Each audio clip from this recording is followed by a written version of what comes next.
nuk të ka bo Allahu Azza wa Jall me qajt ndonjëherë veç se për me të dhënë buzëqeshjen e përgjithshme o musliman. Nuk të ka marrë Allahu Azza wa Jall diçka vetëm se për me të dhënë diçka më të mirë. Nuk të ka sprovu me diçka vetëm me të forcu karakterin tanë, me forcu njerëzillakun tanë.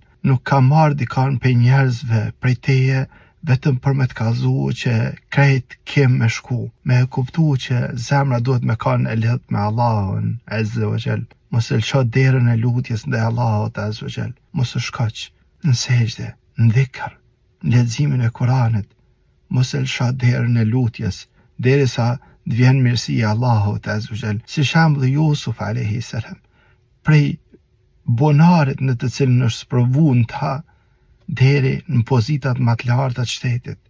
Sprovon Allahu Azza wa Jall, pastaj t'jep Allahu Azza wa Jall. Kështu që mos e humb shpresën te rahmeti i Allahut Azza wa Jall. Thot Allahu Azza wa Jall, Allahu është ai i cili të ka bë me qajt edhe ai që të bën me qesh. Kështu që lype buzëqeshjen tane prej Allahut Azza wa Jall, mos e lyp prej njerëzve. Lype buzëqeshjen tane prej Rabbul Alamin. Ai është që e ka në dorë këtë çështje. Elusëm Allahun Azza wa Jall na bëj për atyre që na jep kënaqësi në dunja dhe në ahiret.